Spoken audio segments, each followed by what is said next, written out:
Hello, Snow from Snow Camp, North Carolina. Where is that, Kathy? I've never heard of that Snow Camp. I'm actually in North Carolina. Chris, what up, buddy? Hello, Jeremy.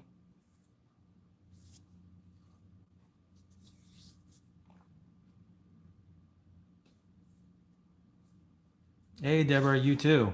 Hope everything's going all right. Thank you. Amber, what's up? Brandy, how are you? Between Greensboro and Durham. I don't know where that is, but I'm in Wilmington, so I don't know how far that is, but I know North Carolina's pretty big.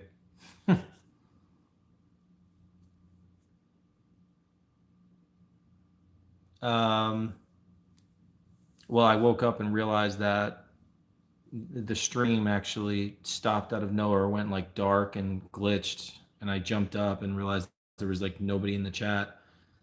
It's kind of interesting because before I started the stream, I told the spirits they could, um, manipulate the devices, and maybe I shouldn't have done that.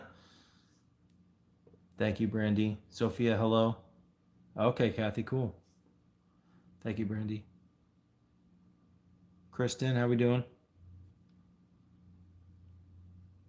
I do have a trip for an investigation next weekend. It's supposed to be a unique location. It's got multiple locations in one. I've never been there. It's in Virginia. Okay, cool, Kathy. Evening, Lori. How are you?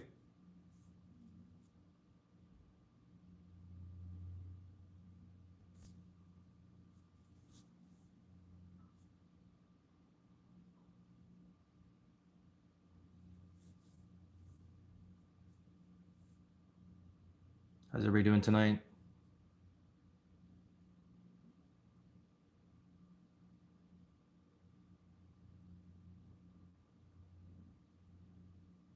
Michelle, how we doing? I've not been to the Winchester Mansion, though I've been to the Winchester grave sites in Connecticut, where she's buried. I believe if I remember correctly. Um, I did some sessions around there. Yeah, keeping busy. I was working on the new video to try to get done for this weekend from the haunted prison we went to in Georgia. So I was going through all that footage.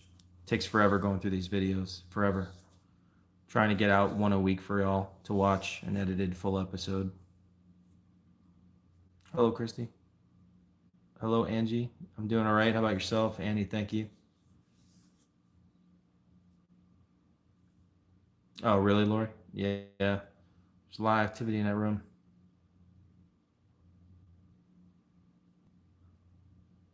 Annie, how we doing?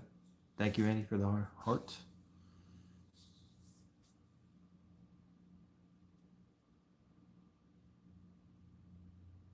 Yeah, I love going to new places I've never been to before. Beth, thank you. Appreciate you. Doing as best I can. Tracy, how you doing? Thank you, Tracy. Glad you liked that video. Pretty insane responses in there. Kathy, how you doing? Evans? You heard a cat meow?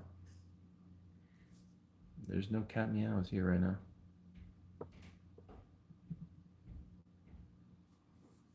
Kristen, hello.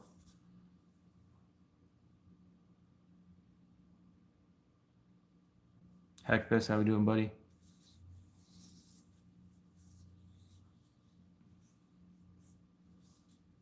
Oh, very cool. Congrats, Kathy. Certainly getting nicer weather around here.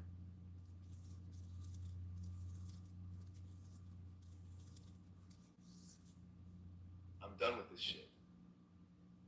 If you didn't notice, I have the SPI on it. Just said I'm done with this shit.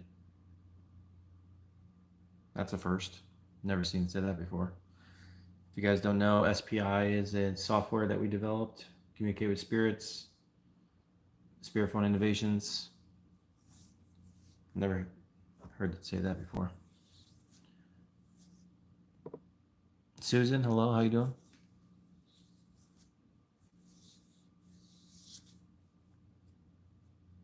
Lucy, thank you.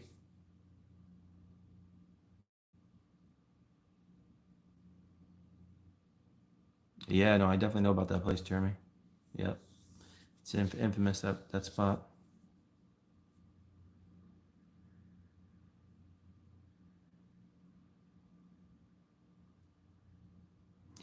We're working on it, Kathy.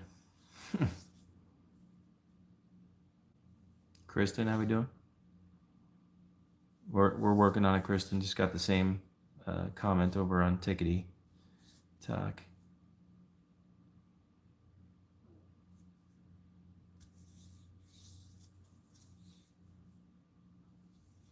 Tammy, how are you doing tonight?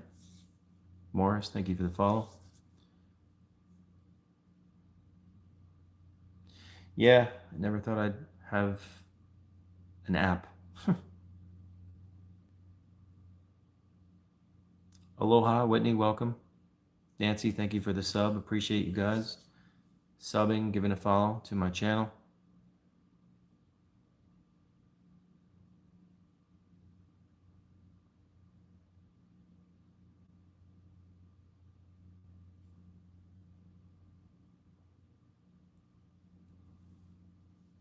Hey, Brent, what's up? Which one was that, Brent?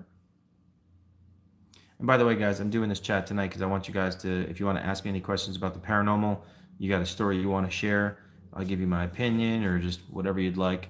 I want to try to do these more often when I can.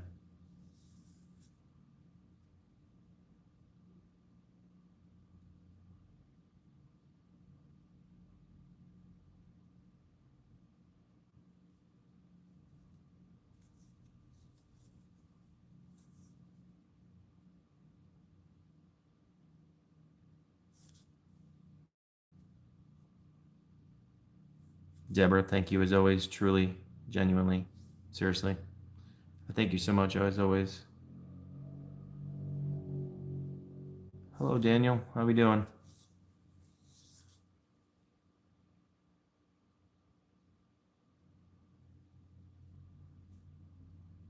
Well, I just have the SPI on, you know. When it wants to say something, it'll say something. When it hears something it wants to interpret.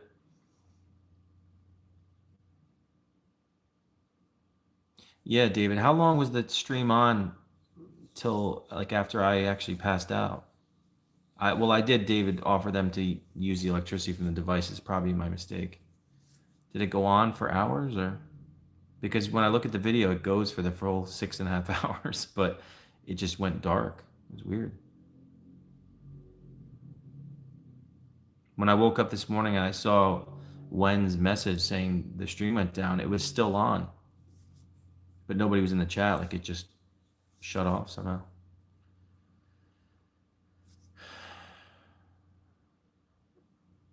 Nice, Chrissy. Which house, Brent, are you referring to? Chris, what's up, man?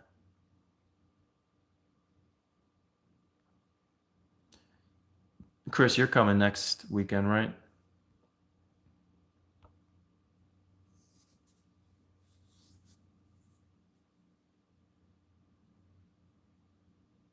Sounds good.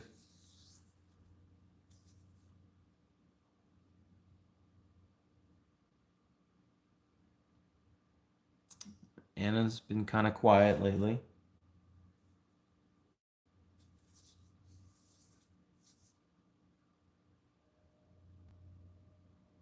Again, guys, if you're just coming in, appreciate giving this video a thumbs up, sharing it out, tapping on the screen. I'm just doing a little chat tonight, like we did last time, talking about the paranormal. Any ghost stories you want to share, I'd be glad to answer your questions.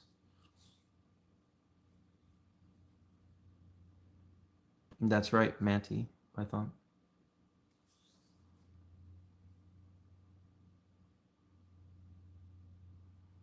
Kristen, thank you.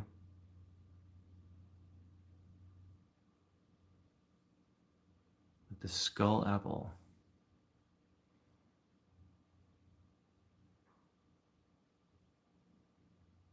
I did have something nasty come at me 2 mornings ago. I briefly talked about it last night on a stream. Something darted around my bed as like a shadow and grabbed my neck. woke up with the chills. I'm like, all right, get out of here. And I came out to get breakfast when I woke up, and I just heard this voice saying, "Your soul is mine." I'm like, yeah, no, not really. All right, Chris, sounds good, bud. We'll talk soon.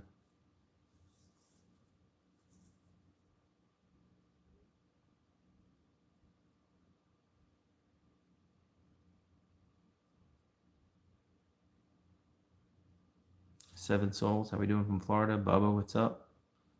It could have been Chrissy. I'm not really sure. I made a lot of enemies in different places with some of these dark spirits. No, never, Brent. Does stuff ever disappear in your house? No, I haven't had that happen, but in old places that I lived, things would go missing. Not here, luckily. Excuse me.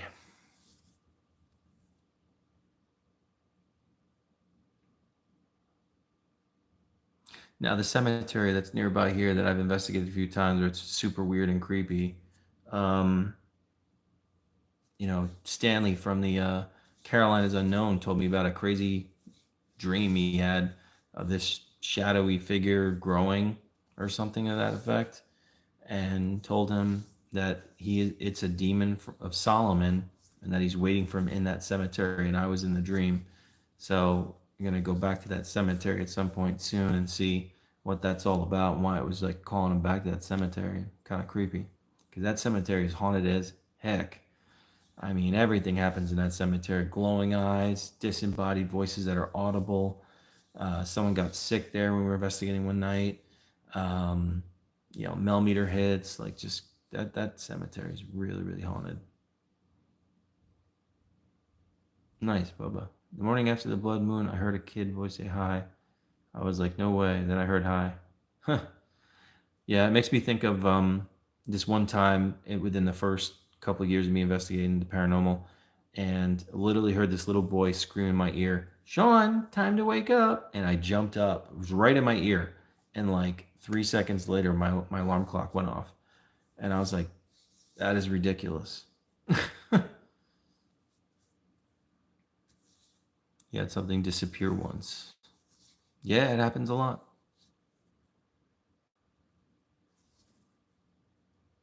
Welcome, guys. Appreciate giving this video a thumbs up, sharing it out, tapping on the screen, all that good stuff. I'm live every week. I'm trying to post full episode paranormal investigations from locations all over. I'm working on a haunted prison to premiere this weekend for y'all. Thank you, Hecbus. Appreciate guys spreading the word about our software SPI. Trying to spread the word. We're working hard to try to do that. Every little help. Every little effort helps. Becky, what's going on? It's only on iOS if you have iOS, Jeremy, Spirit Phone Innovations, or SPI.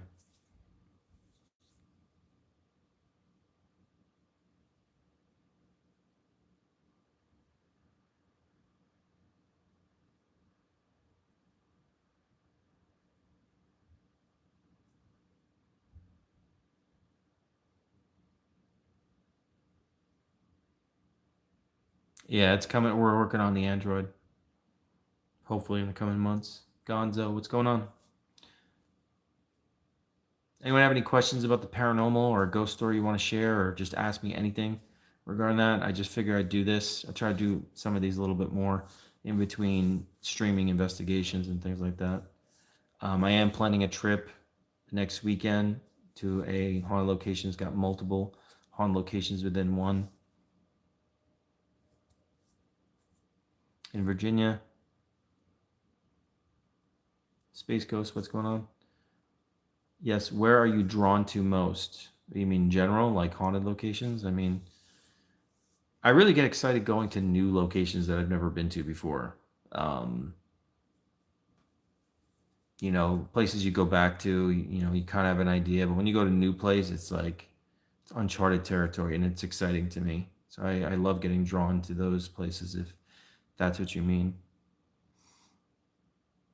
Heard some interesting words from the SPI this morning. Cool, very cool. Now, if anyone's using our software, SPI, Spirit Phone Innovations, if you have a cool experience, we would love for you to make a video about it, and we will share it out. I think we're going to be doing like a contest about it too at some point. Lee, thank you. Definitely, Bubba. Hey, Jennifer. Have you ever been possessed or felt the symptoms? I have been oppressed. Oppressed is the psychological attack of evil spirits, where they try to amplify negative emotions within the individual.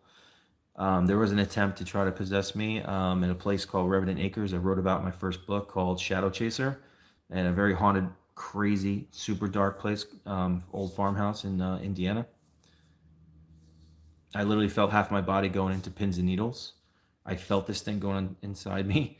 And if you look up on YouTube, there's a video. If you type in Revenant Possession, a legitimate video of a man getting possessed, and it ain't no fake BS. The man's eyes are dilated. He's drooling. His arms contorted, and you can tell it's something legitimate. It's not some nonsense.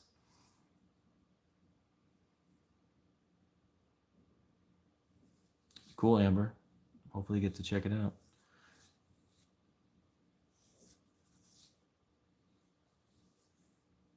But yes, I've definitely been oppressed a few times, many attempts. I have to deal with telepathic bullying. That's the thing. That sounds like I'm crazy, but I have to deal with things that like try to antagonize me all the time. They try to put fear into what I may or may not be able to accomplish and things I don't want to happen. I literally have to deal with it every day.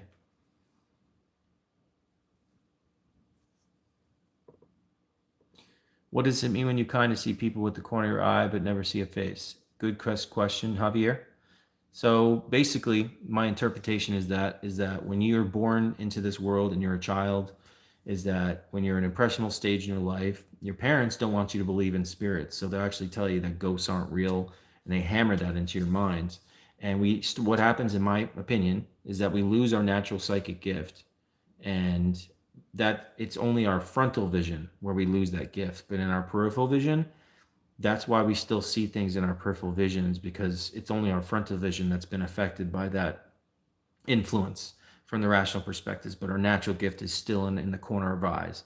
Does that make sense to you? That is my theory behind that. What about dowsing rods?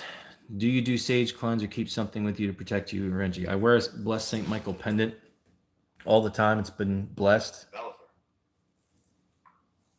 Said some weird thing. And this usually doesn't come off my neck unless it has to.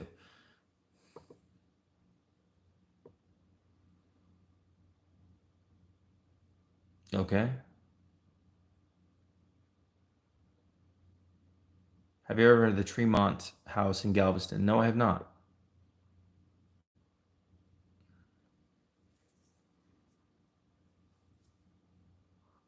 Sorry to hear that, Teresa, about your daughter. That's horrible. Okay.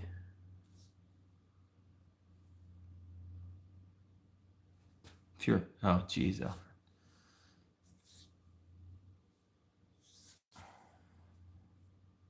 Thank you for the follow. Cool swim.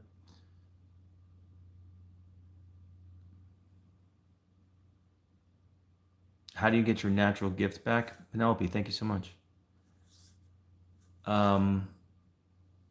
Thank you, Stitch, for the sub. I appreciate you.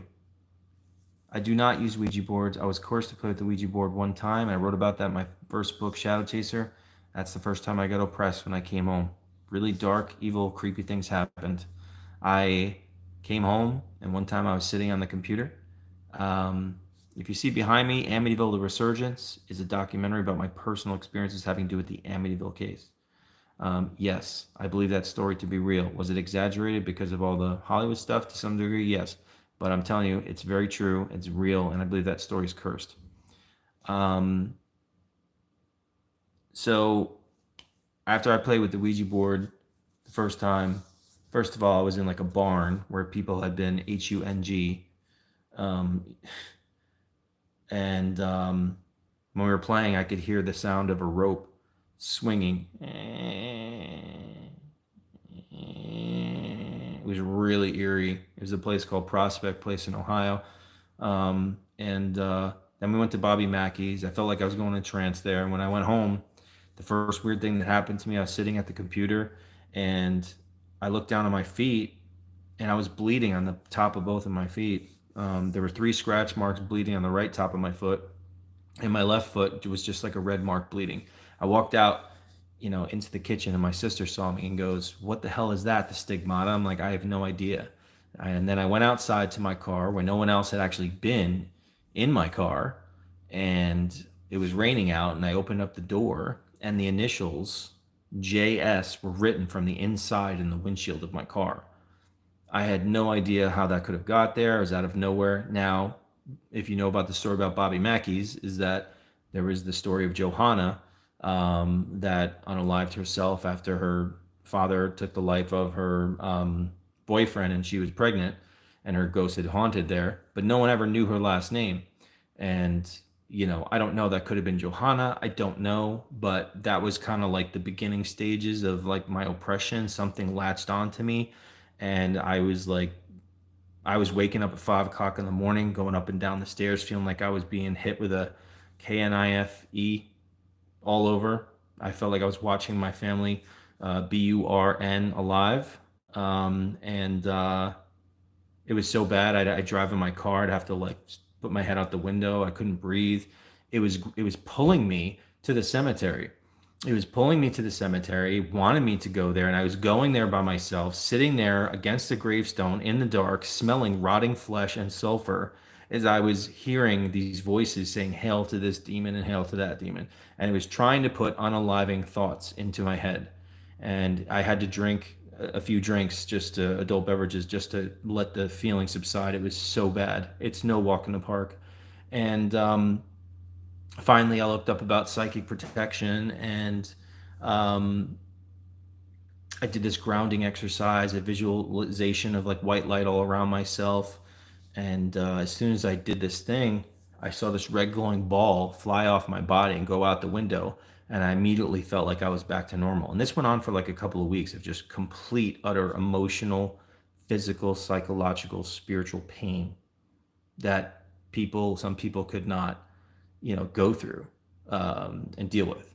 And then in that moment, I knew I was oppressed. And I knew in that moment that I could actually relate to people in the future. That's why I look back at that experience and know that God let me go through that for a reason, so I could sit there and tell someone who's being oppressed is that I've been in that dark place. I've been there and I know exactly what it's like. Kind of like a counselor that was addicted in the past, but to someone who is currently going through that. But that was the first time that I was oppressed from playing the Ouija board. And I never played with it ever again. I would never advise people to ever play with it. I know people that do. I know friends that do.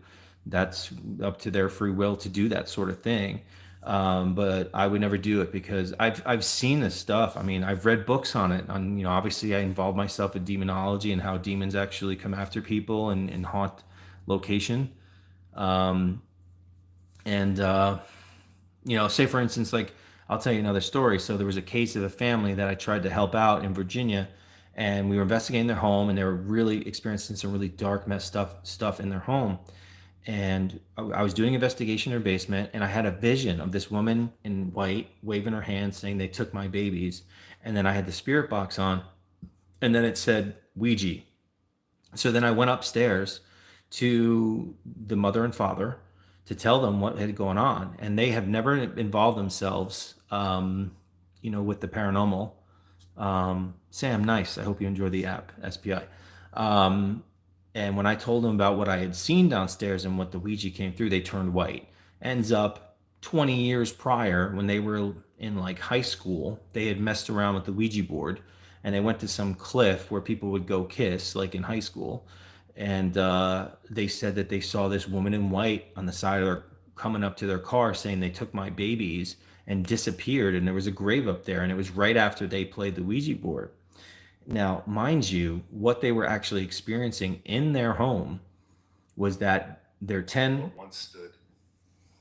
what once stood, is what SPI just said. So what they were experiencing in their home is that their 10 or 12-year-old boy was actually being visited by a dark hooded figure with red glowing eyes, telling him to CUT himself.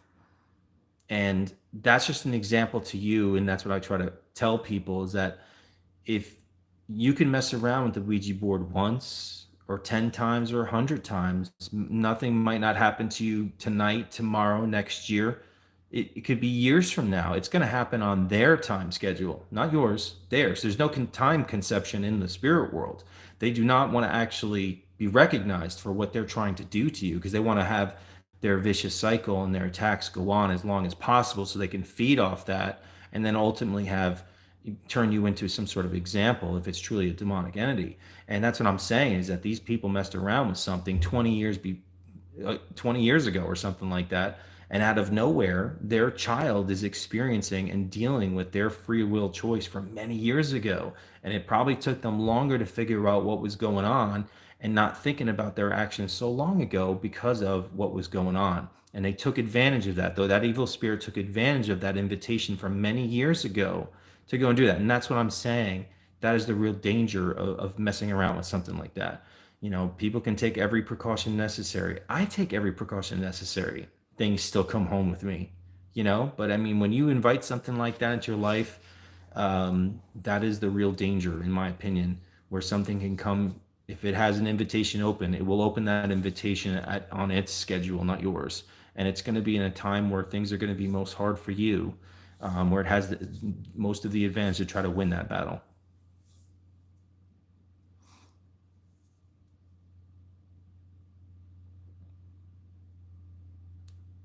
Your son, Brittany? Do the Saint Benedict pendants actually work for protection? Absolutely, but most importantly, Javier, is that you have to believe in the pendant. It doesn't matter if I wear this blessed metal or if I have holy water. If I don't believe in these spiritual tools for protection, they will not protect you. I always make the same thing of like a vampire movie. You put up a cross um, to a vampire, and they recoil for a moment and get frightened. And then what do? They start laughing, and they say, "You got to have faith." It's the same exact thing. You have to have faith in that. If you truly believe that God's more powerful than any evil spirit, they will not be able to idealistically do to you what they want to do to you. It's your spiritual muscles and strength. You cannot battle these things with physical, protection. It's spiritual. So you have to define that for yourself, whatever your spirituality you want to do it. I don't judge any belief system that you have. Obviously, I'm Catholic, and that's how I approach it. And that's how I do my videos, and anyone can relate and be open to how I do things. But my faith has gotten to the place it is today because of my firsthand experiences. It's not just because of how I was brought up. It's because I've actually witnessed things react, evil spirits, to things that are religious significant.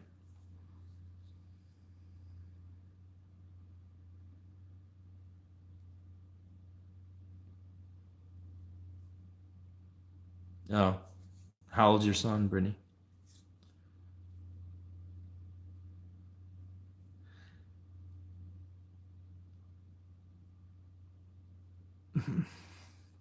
Thoughts on Ciel Drive? I don't know about the ranch. What was the story with Cielo Drive again? Is that Sharon Tate? I'm like my brain. Do you believe that bad people who die are bad on the other side? Yes. It definitely transfers over into their personalities. Yes. They do not want to cross over because they don't want to have judgment. Um,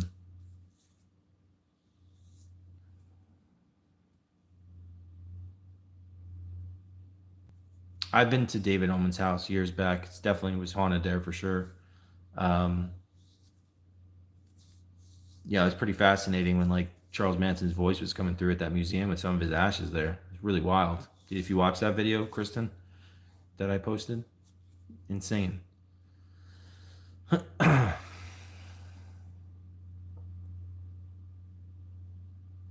Is he having a lot of night terrors lately, Brittany?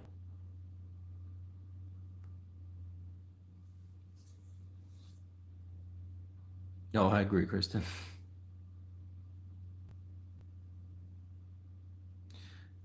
Well, my faith. I wear my blessed medal around my neck.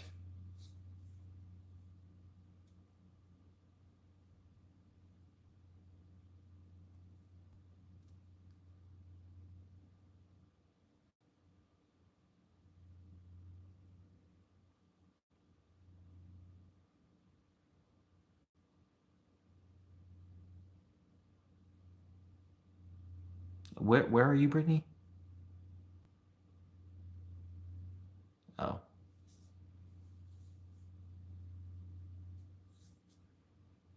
I've been to the Monroe house. Definitely had some weird stuff happen there.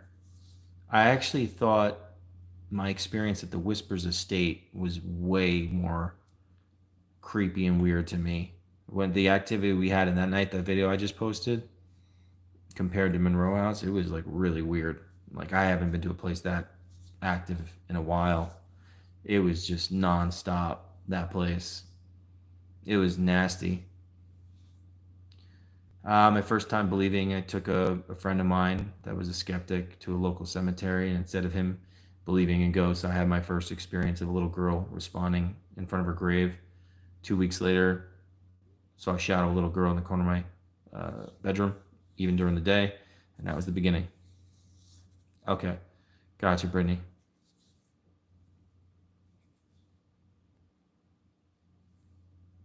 Hag. So the SPI app just said hag. Now a lot of people experience the old, what they call the old hag, that attacks them in their sleep and looks like a scary old woman. It's kind of creepy. Reminds me of the image that you took there, Brittany. What can you tell us about skinwalkers?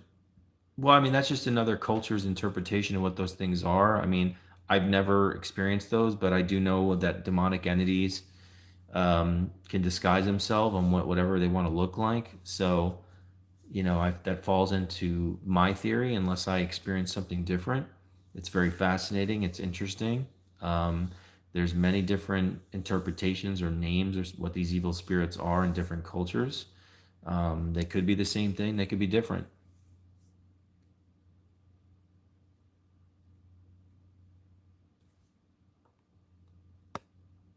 It's very life changing.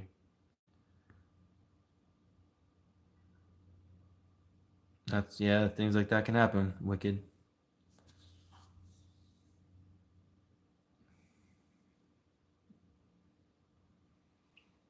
There's always things following me around, Rashid. Do I ever feel someone's behind me? Yeah, of course. I pretty much live on like the permanent set of the music video Michael Jackson Thriller. Like all the people around my bed doing the dance like this. Pretty much. She's been a little quiet, Jennifer. They really do, Rashid.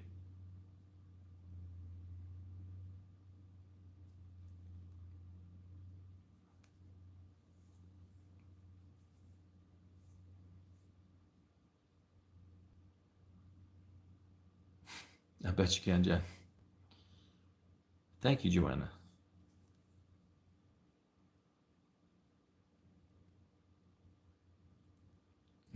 Not surprising. Yeah. Again, guys, thank you. If you're here, if you're new, if you're into the paranormal, make sure to give me a sub or a follow. I'm live every week. I'm working on posting full episode paranormal investigations every week. I'm working on Haunted Prison to premiere this weekend for y'all to watch. It's going to be a pretty long one. And I'm planning a trip for Virginia next weekend to a location that has multiple haunted locations within one. Looking forward to a place I've never been to. What is the most vivid apparition you've ever seen? Well, I remember one time I was doing a live stream in a cemetery back in New York where my grandparents are buried, and this is during the Periscope days, and I was doing a spirit box session. It was around 5:36 p.m. It was just getting dark, and somebody was walking up the hill to come in the cemetery, and I didn't want to interrupt their visitation to their loved one, and they were wearing red, and I just turned away from them. I was live streaming, and I saw them walk in, and I tried to like distract myself and walk into the corner of the cemetery. And then about like 30 seconds later, I looked back and they were gone. And I looked in my head, I realized in my head, I'm like, did I see what I thought I saw? I thought I saw like someone in a British soldier's um, outfit. And I'm like telling people on the live stream, like, I just like swear I just saw someone wearing a British. And then I asked the spirit box, like, what did I just see? And it said British soldier. I mean, that was like one of those instances where I literally thought it was a real person. Another one for me was I was in a cemetery with my buddy Greg, and we were in this small cemetery in Bronxville, New York. And I'm originally from New York, Jeremy, Yonkers. Um, yes, I've been to the battlefield many times in Gettysburg. I've been to Gettysburg many times. So we're in the cemetery doing a little session in the dark, and this is before live streaming. And all of a sudden, um, we see a guy walking into the cemetery with a light, and we jet out of there because we don't want to get in trouble, you know. So we get out of the cemetery and we look back and then look at each other like, wait a minute, did you like the guy was gone? He disappeared, and I'm like, did you see what like I saw a guy holding a lantern. We both saw a man coming into the cemetery with a lit lantern. We looked back and the guy was gone. We did not know what just happened. That was just one of those things. Like we thought was a real person coming to the cemetery, and we both explained that we saw the same thing. Saw a man holding a lantern walking into the cemetery, and he poof disappeared. So it's like, you know, that's something that won't happen during a live stream. That'll be happen when they know that you don't have cameras, right, or something like that, of course. But to actually validate that with the two of us and explain we saw the same thing, it's experiences like that are, you know, pretty wild. Yep, the little boy spirit from the Amityville story. Yep, it's right behind me.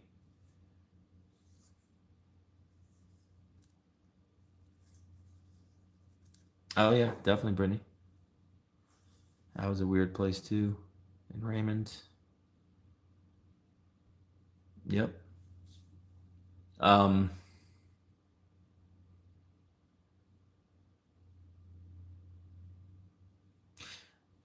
I remember that one time we were at the cemetery, that same cemetery where I saw that British soldier, and like I'm there with Greg, and we were live, and literally I saw this white blob coming towards me in the dark cemetery. Now, during that time, I had someone that actually converted my cell phone to an infrared phone where I didn't have to have a spotlight on, and I wish they could do that for a cell phone for the live streams. It'd be a lot better.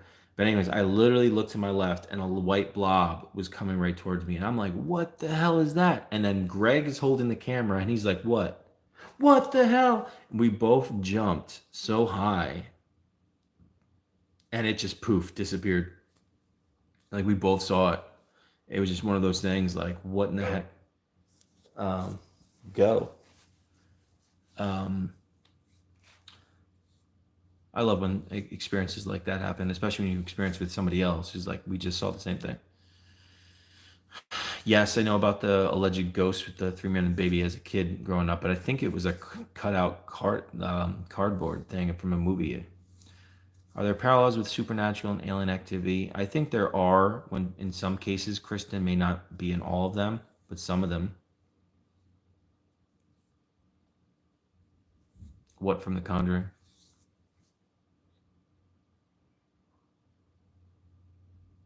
Dead Man's Curve. Where in North Carolina? A ghost dog howl 2 days in our home. Sounded like our Rottweiler passed. Damn.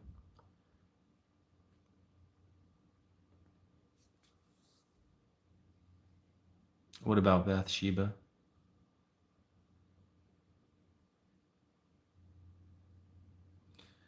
I I will healthily agree to disagree, Wicked, because I was there. I had a whole thing that happened. It followed me home. I went to the grave where the DeFeo family was buried, and I was by the house, and it followed me home. I started having nightmares about the house over and over again, waking up at 3:15 in the morning. I had the whole documentary behind me is about it, actually. Of course, there was probably some exaggerations, but there's definitely some truth to it, and I've seen it up close and personal, and it ain't no joke. I've never experienced anything with the Black Dahlia. Hello, Shauna. Is there a show that actually gets the paranormal truth right? Well, I think when you're on TV, you know, there's always going to be that chance of something being exaggerated to some degree, but you know, of course, and back in the old days, like you know, things like Paranormal State and then Ghost Adventures came out. I mean, they get really amazing evidence or really amazing stories.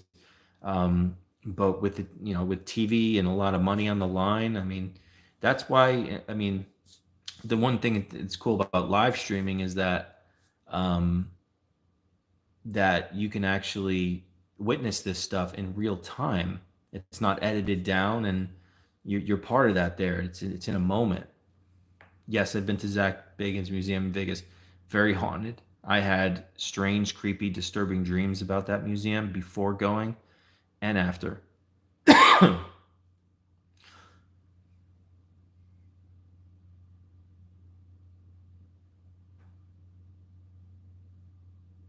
That's right. Yeah. But I think most importantly is when you're watching a bunch of different content for the paranormal, I think if you watch a bunch of different people and how they do stuff, that if you're really looking for something that's legitimate and not just eccentric and entertaining, I think you'll discover who's truly genuine and real, um, compared to others. You kind of have to make that judgment yourself. The Mid East, I don't know, maybe just more.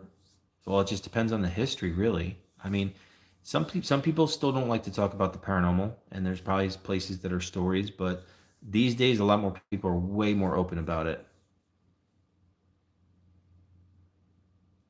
Anything else besides Annabelle making an appearance while at the museum? Not that I remember. There was references to other things that were in the museum when I was there at the time, recently in October.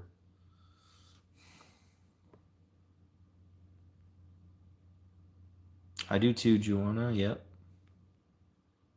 Thank you, Winter. I appreciate you. I was recently in New Orleans, just few months ago. I went to a few cemeteries. We went to Bloody Mary's museum and that apartment upstairs where that horrific crime took place. Definitely some weird, creepy stuff in there. Yeah, I was talking about Bobby Mackey's before, Brittany. Sorry, I'm just going up some of these.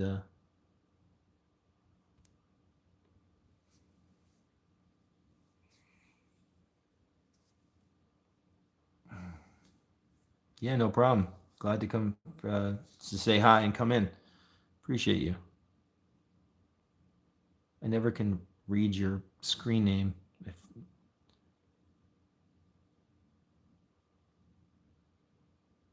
Oh, thank you, David.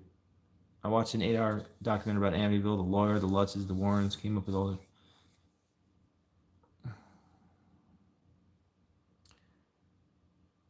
Actually, there are some stories of people that actually have had activity and the people that live in the house currently. There are, but it's not public. But again, I don't judge from just watching from the outskirts. I went there in person. Um, I had my firsthand experiences. Like I said, so I'll tell you the story. So I decided to live stream on Periscope and go down to Amityville and do some sessions. 'Cause I thought it would be interesting for a live stream for people to watch.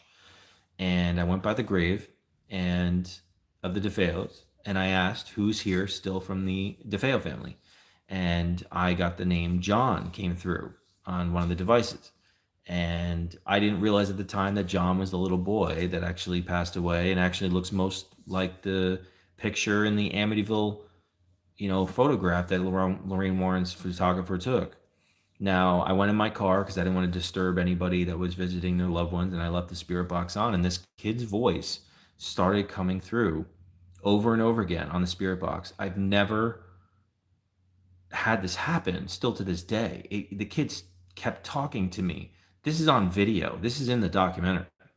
You can watch the trailer on YouTube. Just type in Amityville the Resurgence.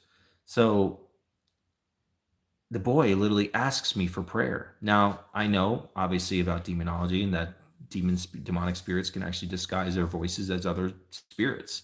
So this boy actually told me to pray for him. In my opinion, no evil spirit would ever ask you to pray for any, reason at all, to bring you closer to God. So I prayed for this kid, and then I went by the house, and then I had the spirit box on, and then George came through. The name George, and it kind of sounded like him, but whatever. Now, I ended up going home that night. ScareNetwork.tv is where you can watch it. So anyways, but look at the trailer on YouTube.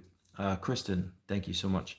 So what happened was I went home and I went to sleep and I had a very vivid dream, very creepy, very unsettling.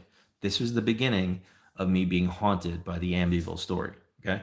So I had a very vivid vision that I was walked in the door of the Amityville house, and I looked up to the stairs in the second floor, and there were 3 distinct shadow figures at the top of the stairs. That's why the cover of this poster shows those 3 shadow figures that I saw in my vision. And what I did is I yelled out to these shadow figures, and I said to them, if that boy John is stuck here, I command you in the name of Jesus Christ to let this boy go. And then right after that, oh, definitely, Kristen, very lucid dreamer. Right after that, this piano picks up in the adjacent room and throws at me, and I felt the jolt of it, woke up, had the chills, and I saw a black mist go through my ceiling.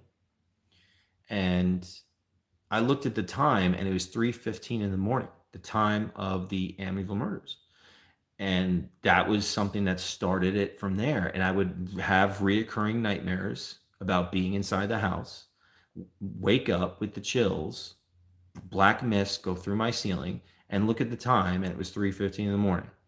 Over and over again, I had an actual vision of floating over the Amityville house, and I heard thousands of flies buzzing. I had one night where I was like walking up the stairs to the second floor of the Amityville house, and I could see the paintings of the DeFeo family on the right side of the staircase. And all of a sudden, let me just tell you, like whatever's associated with that house, that one night that I had this vision of going up the stairs, it made me feel like a peon, like I am the tiniest thing looking up to like some just dark evil thing that I was just like, what did I get myself into? That was the feeling that I had. I was just like, what did I do? This is like, I feel like I'm poking something that is way over my spiritual pay grade. And I had a lot of weird stuff happen. It started to follow me around, and then George Lutz's voice came through the spirit box and said, Amityville stole my soul. And on the documentary, I compare his real voice in an interview to the voice I have on the spirit box. And his personal friend watched the documentary and dropped her phone or drink, freaked out, and said, that is his voice. It was following me around, referencing that this had happened. And then it's really wild. It's really wild. There was something to it. I wrote this about the story in my second book, Shadow Chaser: The In-Between.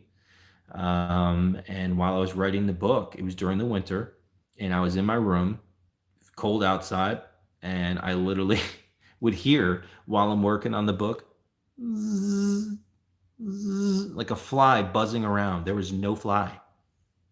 There was no fly in my room. I was working on this stuff. This thing was, and then I would literally look at the clock all the time, and it was 3:15. I was surrounded by looking at the number 3:15. There was something subconsciously. It was everywhere. It was so bizarre and so creepy. And I'll tell you another one. I mean, there's a lot to this story, but we actually ended up getting to screen the Amityville documentary about my personal experiences with that case in Amityville, right in the town of Amityville, with the friends of ours that we befriended that owns a metaphysical shop in Amityville. And within 24 hours, the filmmaker heard his wife call out his name, and she was sleeping. The homeowner, who owns the shop in Long Island, heard her child call out her name, and her child was not around. And then we were driving down to the premiere. There was a fly in the car, and I swatted at it in the front seat while I was driving, and there was no fly there. And then the filmmaker got a text message from an unknown number with just 315. And then I looked at my car, and there was 315 miles left to the gallon. I was like, dude, this is crazy. Really, really wild. There's something about that case. Those are the cases that interest me the most, when they stick to you like ooze. You get involved with them and they reference for a very long time. Just like the serpent thing in the castle, that whole story, it's very creepy, it's very wild, but it's fascinating at the same time, as much as it's super unsettling. But Amityville is, there's something about it. That would be my number one place that I would actually sit there, lock me in that place for 24 hours. I have personal stakes. I have personal experiences, with that story. And what ended up happening is that my mentor, Ralph Sarchi, in demonology, he was the inspiration for the movie Delivers from Evil. Played a cop, Eric Bana, in the movie. If you know the movie, the real guy is my mentor in demonology. He worked with the Warrens. I got him to come with me one night and did a session in front of the house, because I told him I feel like that boy is trapped there. And you see this evidence on video in the documentary. And it's insane, the stuff that we came through on that session. And he believed me that the boy was trapped after I showed him the evidence we got. And he actually offered up his mass for that kid. He just said who was there in the SPI. And ever since he offered that mass up for that boy, even though I prayed for the first time, he was still sticking around. The boy never came through again. So then it was just bizarre. And I didn't know that we were going to actually film a documentary, but I'm like, all right, so we're going to do a documentary. And I told the filmmaker, well, we need to go down there and try to get some more paranormal evidence to kind of back up to see what happened from Ralph and I going and me going initially. And we have references clear as can be saying the three shadows were pissed that the boy got to be able to cross over. So it was like validating that, because of me initially going there and Ralph going there, giving his mass up for the boy, John DeFeo, that the boy, it sounds like, crossed over, and they were pissed about it. And it was around me for quite some time, really pissed off. Now, what's really interesting is that even when we were in the car, now it's even in the trailer, Amityville: The Resurgence, is that Ralph asked in the car, John, was that you, in that picture, that famous picture? Now, the interesting thing is the picture of the boy at Amityville looks most like John DeFeo. But Ralph asked, was that you? And a kid's voice undeniably goes, that wasn't me. Clear as can be. And in our opinion is that it was a demonic entity. And I believe it was probably disguising itself looking like John, because I think the boy was the one that was still stuck in the house. Now, there was something else that happened after the documentary came out that actually pushed more towards validating, what I had experienced with the boy's spirit being there. Is that another Amityville documentary came out months later, and I never knew this, but they said allegedly John DeFeo, the boy in the Amityville house, was the last person of the family that actually passed away from the gun wounds. So if you think about that, theoretically, if the entire family had already passed, transitioned into the light, and the boy was the last person to actually pass away, then that boy's soul could have came out of his body in the house looking for his family, and then became stuck and trapped in that process ever since that fateful night of November 13th, 1974. So that, to me, just kind of validated that even further. Now I'll tell you another interesting story. This is all in the documentary. Is that years before I initially went to the Amityville house, this is before I went to the house, way long, I had a dream that I was in the car with Ed and Lorraine Warren. Lorraine Warren was in the back seat with me, and she had a plaid skirt on, looked like it was in the 70s, and Ed's in the front, and he's like, we're off to the Amityville house. And we arrive in the Amityville house, and we walk in the door, and as soon as we go in there, I'm in that same scene that I've seen from the vision with the three shadows years later. And Ed puts his hand on my shoulder and he goes, you know, we're back in time right now. I'm like, really? What do you mean? He's like, you know, you're a big part of all this. And I'm like, well, what does that mean? So then he goes, take a look up. And the word accolade was floating in midair, looking up to the stairs in the Amityville house. And I kind of forgot what that word meant at the time. I'm like, what does that word mean again?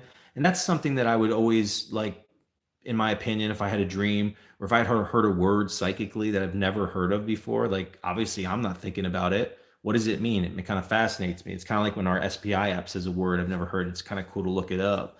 So I looked it up, and it means some sort of honorary knighthood or accomplishment. And I even remember saying it to Ralph, and this was before years before actually, going to the house with Ralph. And I remember him telling him about the dream. This is years before, and he's like, "You gotta be careful, and evil spirits will make you think something and this and that." I'm like, "Yeah, I know." But now looking back, and I discussed it on the documentary about Amityville and my experiences with the case, my interpretation of the dream now is that Ed Warren's spirit was telling me I was a big part of the Amityville case, because I'm like, how would I be involved with the Amityville case and be a big part of that? What I believe what he meant is that years later, I would end up going, and it gives me chills thinking about this, that I'd be going to Amityville, and because of me going there and finding out that that boy was trapped there, and then praying for them, and then Ralph giving his mass up for that boy's spirit, the boy ended up crossing over. And that's what Ed Warren meant in the dream years before me going to the Amityville house, is because that was my big involvement of that case, was that boy getting help. So that's kind of like a big chunk of the Amityville story. So, oh wow, Scorpio. Do you believe he had multiple lifetimes in this planet? Hey, it's definitely possible. I do believe in reincarnation, so that was kind of like deep story time, but that was, my Amityville story, so to speak. Again, guys, welcome, guys. If you're into the paranormal, I'm glad to have you. Make sure to sub to my channel. And if you're on the YouTube, make sure you hit that bell icon so you know when I'm posting content, because I'm posting full episode content every week, pretty much, and live streaming every week, investigations. I got some haunted locations coming up in the coming weeks that I'll be traveling to. Really glad to have all you here. If you guys have any questions about the paranormal, you want to jump in the chat and say something, really appreciate it. Thank you for the super chat. I see it there. Thank you so much, bud. Thanks, Jeremy. What is this? You have more of a spiritual understanding than people who just want activity. I noticed that from when I saw in travel time. Thank you. I appreciate it, man. Psychic dreams are real. I used to get them. Dreamt the bomb was under the bridge. Yeah. Yep, that's absolutely. That's right.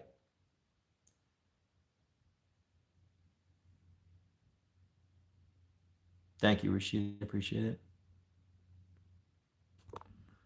Did you ever investigate the Conjuring House? The Conjuring House is not in Bridgeport. You're thinking about the Lindley House. I have investigated the Conjuring House in Rhode Island. Never been to the Lindley House. I think I drove to it, but never went inside it. Brushy Mountain State Pen. I know about it. Would love to check it out.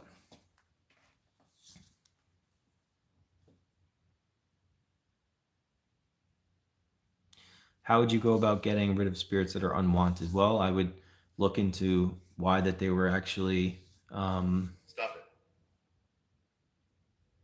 So the spirits here, they don't want me to talk about getting rid of spirits.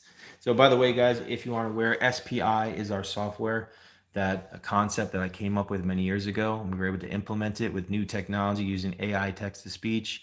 It analyzes for EVPs, listening to audio that are outside of human speech. So instead of saying all the words that I'm saying right now, it's listening for words that only can be in a bracket of frequencies that is scientifically impossible for a human voice to be. The link is right there in the chat, just like when put in there. It's on iOS, so if you just type in Spirit Phone Innovations, it'll pop up. Try it out. The SAM mode where it's at, just press the button here in the star and just let it listen, and it'll start saying sentences. It's been saying different languages sometimes. It's pretty fascinating, and you just compare with your results with your EVPs or Spirit Box.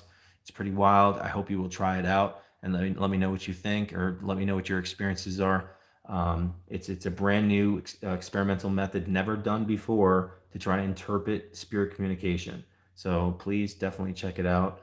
Look it up on iOS, and we're working on Android. I've definitely heard Evil Laughs before. Thank you again.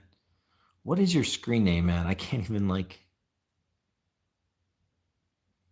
Thank you again for the super chat, bud.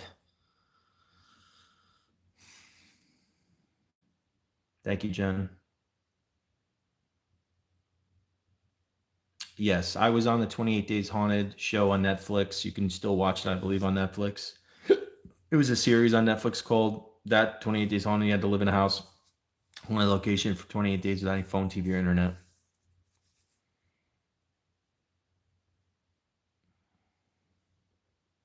I've been on so many investigations, Rashida. I don't know.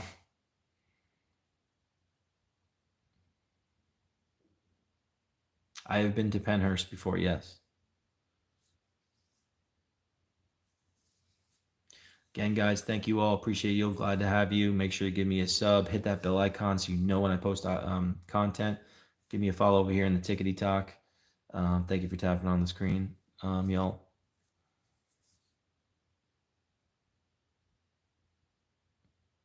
Gosh, I can't remember, bud.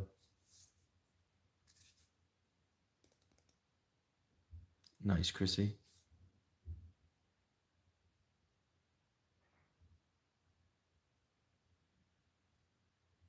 Again, guys, if you're just coming in, you want to share a story in the chat or ask me a question about the paranormal. That's why I'm doing this now, just to, break up the investigating all the time. I've been to the Sally house. I'll tell you a quick story about that, Tracy, since it's ghost story time anyway. No, Chris and I would always return back to another place. So I always wanted to go to the Sally house. I'm actually friendly with the Pickmans and Tony, who actually started that story. He's got crazy. Elmo, thank you. Thank you for the super chats, buddy. Appreciate it. Thanks, Elmo. Of course, I would love to go to Amityville house. Yes. So anyways, I wanted to go there, but I didn't know when I'd be able to go there. I thought about it. And like about 2 months prior to me actually being able to go, I had a weird, strange dream that this girl was wearing this like thin sweater or something, like long sleeve. And she comes up to me, pale, brunette, and like whispers in my ear. And she's like, "Did you play with the Ouija board?" And I'm like, "No." And then all of a sudden she whispers, no, I'm sorry. She starts doing this. Her arm starts doing this, like this. And all of a sudden, instead of her hand, this like green snake comes out of her arm and like hisses. And then she comes up to me and whispers in my ear her phone number. And when I woke up, I remembered the area code to her phone number, and it was Atchison, Kansas's area code. And immediately I knew that had to do with the Sally house. And then unbeknownst to me, I ended up there like a couple months later. So pretty crazy. What up, Sarah? So that was like a creepy story, like appetizer before I actually ended up in Sally house in Kansas. What is the most horrifying experience you've ever had in the paranormal? I try to turn this around every time somebody asks me this question, is what is the most horrifying thing that you would imagine happening in the paranormal to you? What would be the most terrifying thing? And then I'll tell you if it's happened to me. I have not been to the Winchester house. Have you been to the Haunted Clown Motel? No, I'd like to. That's in Nevada. That would be a cool spot to check out.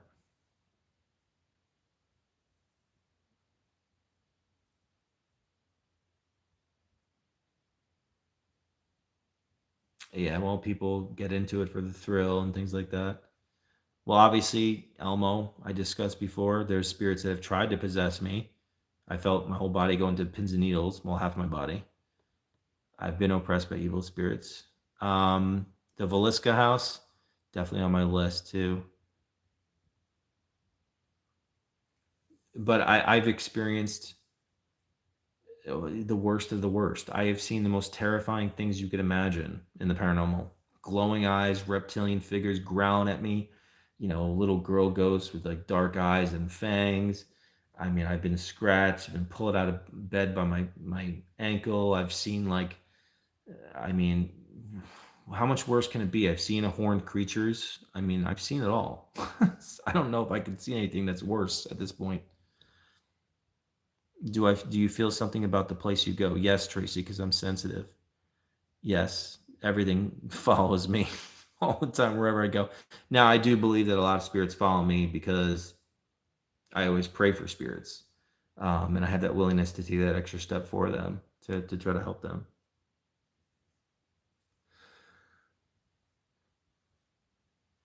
I never went to Winchester House, Kristen, but I went to Mrs. Winchester's grave in Connecticut. Never went to the house. Idea. Cheeseman Park story in Denver. All right, I'll check it out. Oh gosh, Elmo. Now, there were some people telling me about a place. Is it Kentucky, I think? It's called Mushroom Mines. It seems super creepy, and if I get the chance, I want to go. The Mason came from this story over here, Malefice, that documentary. That's a crazy story too. I went to a place where we were supposed to investigate this place for a couple of days. The place across the street was the main place we were investigating, and it was known to be like a brothel, speakeasy, and they had us staying at this house right by the location. And they're like, oh, some stuff happens here. But when I first walked into the house, I'm like, dude, something's not right in here. Something's not good. And I was drawn to go down to the basement. Yes, I've been to Goatman's Bridge. And I felt something really bad happen in the basement. And then we like investigated across the street. And we had so much activity going on. I mean, this place was really haunted. I'll never forget when the owners left us in the house across the street. That when they pulled out of the driveway, like, I shit you not, like heavy men's boots, like right above us in the second floor. It was just like boo, boo, boo, boo. We weren't recording, we weren't streaming, and we ran upstairs, and there was nothing there, dude.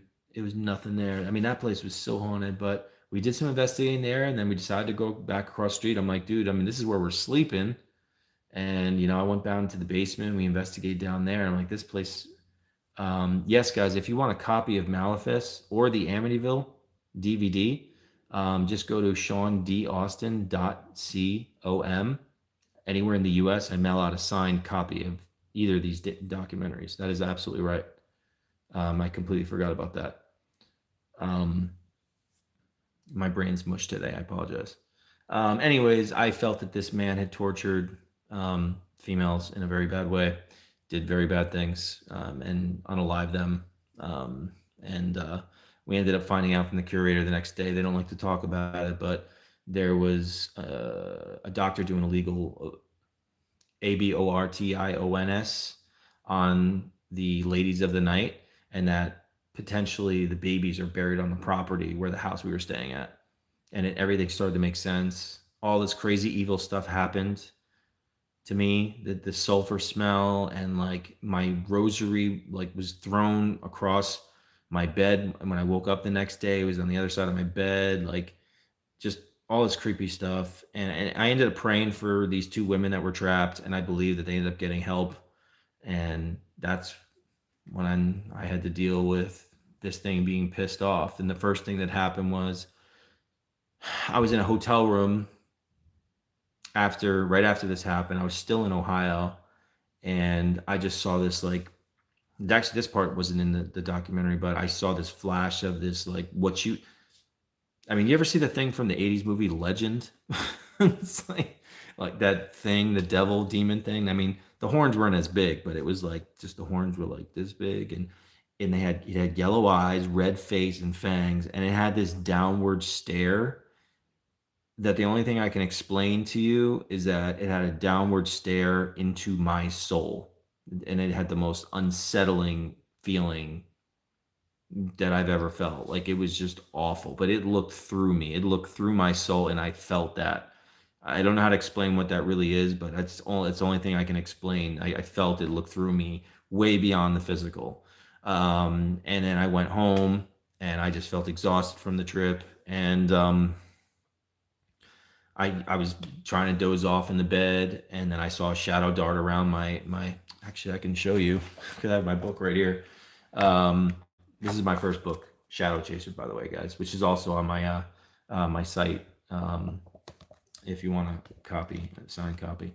So what happened was I saw the shadow dart around my bed, and I saw this man look like a zombie, like his face was falling off and all this stuff, and he just does this to me, like, you're dead, you know. And I'm going to show you a drawing of what it looked like.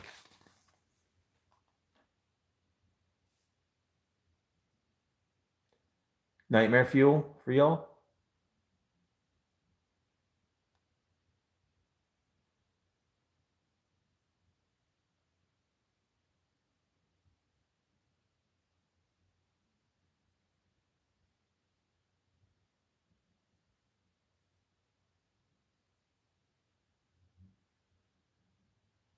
So this is what it looked like on the side of my bed when I got home. Basically saying, like, you're toast.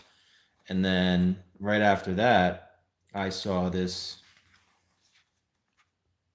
shadow figure with horns at the corner, at the end of my bed. And so that's a drawing of it. And it stood there. And when it spoke, it's like it spoke through a subwoofer. And like the whole room shook. And it just said this to me: there are rules. Just like that. And I really didn't even know what it meant. I really didn't know. You know, I'm like, did I do something? Was it me praying for those spirits or whatever, this and that? And actually, another thing that I didn't even have in the documentary is that after this happened, I started feeling burning on the top of my feet, and I'd have red marks showing up on my wrists and on top of my feet. And I really didn't know what to. I don't know what that word is, Procell. It's not on Audible yet. But I don't know. It was something, I don't know if it was stigmata or whatever.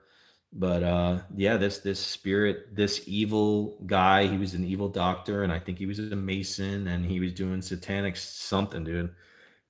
And the demonic spirit responsible for his soul, they were pissed off. And it wanted revenge. He's like, he would sit there and tell me I took those women from him over and over again and follow me for years. And it went on for 5 years, and it started to mess with my personal life and a potential relationship that I was in. It took credit for the demise of it, and it oppressed me. And I knew in this moment where I had to return back to this place to validate my experiences and to ultimately try to rid it off me and from that location. So I went back, not even caring if I filmed a documentary. I didn't care. I was going there regardless because this was messing with my personal life. This was a serious thing. I had to go back after 5 years. And last minute, like a week or two before I went, it's like, we're going to film a documentary. And like, it just kind of happened that way. I didn't care. I had rented it out for like 4 days, and we went there and investigated. And then the evidence we got in that documentary is just astoundingly, resoundingly insane. It validated everything that I experienced.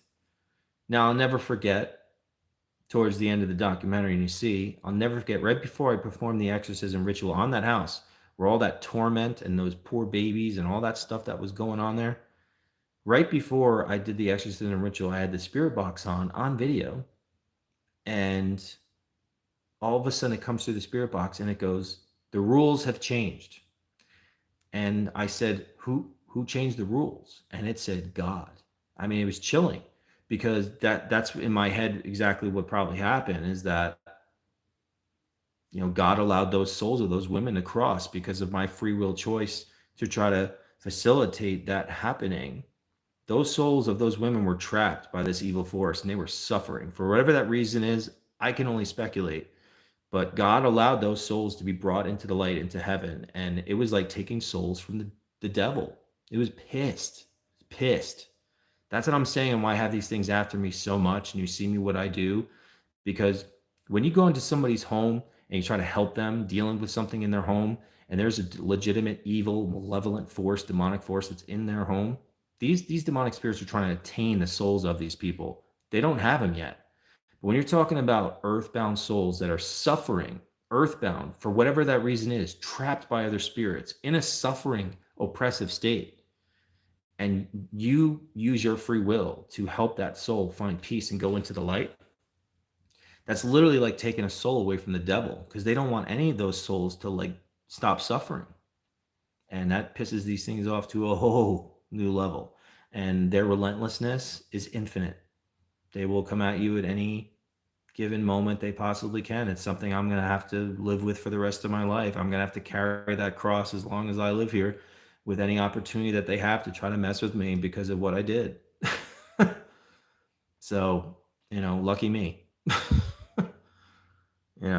I've definitely had a few moments throughout the years where I'm just like, wow, like, did I do the right thing getting myself involved with this stuff? But I mean, I was called to do it, and I do it because it feels like I'm destined and meant to do that. And I've been doing it for so many years now, and that's why praying for spirits has kind of been like a thing since the beginning of my journey in the paranormal, and like helping souls, and it's been pissing off evil spirits.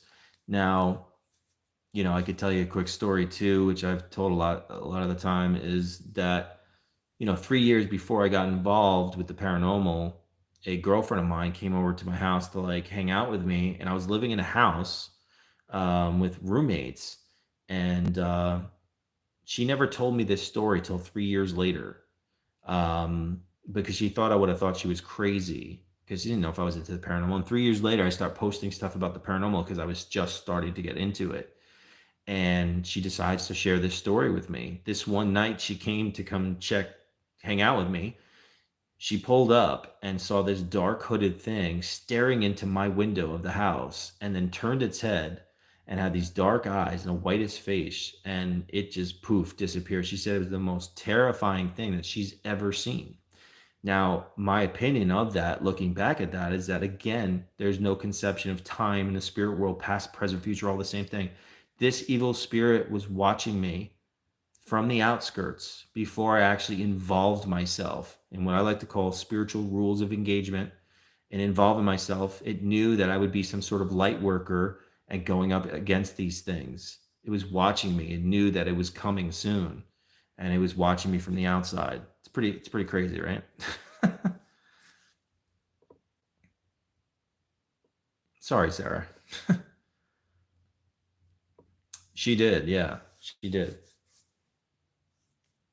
So I have so many ghost stories, guys. I could really I have 10 lifetimes worth of ghost stories. So I could literally just go on and on with like creepy, crazy stories. Again, guys, welcome. If you're new into the paranormal, make sure to give me a sub, hit the bell icon so you know I'm posting content or live streams.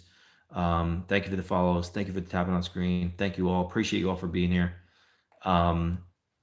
I mean, like, there was something that happened to me when I was a child. When I first wrote my book about the paranormal experiences that I had, um, I thought about were there like omens, like when I was a child, were there like signs that I would be involved with something like this?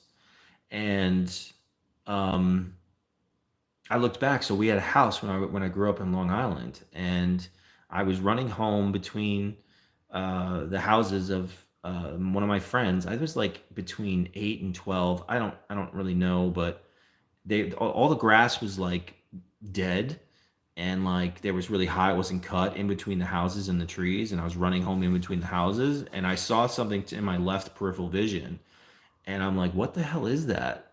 And I went over there, stopped, and went to go pick it up, and it was a satanic book, and it was burnt on the outer edges, and I just had this creepy feeling, and threw it on the ground. And then I obviously ran home and cried to my mother at the time. But it's just one of those things that I thought about, what an omen to stick out to me that would happen so many years later, kind of like the story I just told you with the other thing with the girl and the dark hooded thing. Yeah, lots of crazy, interesting stories. Hello, Sherry. How we doing? I also, when I was like 3 years old, my mom would tell me I'd be sitting in the bathtub and telling her I remembered being in her womb and remember being in space and having these weird conversations with her.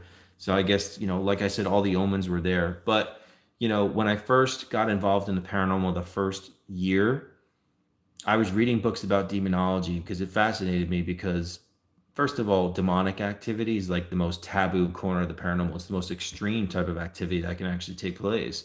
And you want to read about that stuff. And things happened to me pretty quickly. It was like overnight and just nuts. So, what the hell I was going to say? I just lost my train of thought. But I just got involved in it in the first year of doing everything. It just things started coming to me just immediately. It was like I investigated the paranormal and then I started having a spiritual awakening. And that's what I wanted to talk about. So the spiritual awakening, I didn't think that I would just randomly have um, psychic abilities in the middle of my life. I believed in psychics.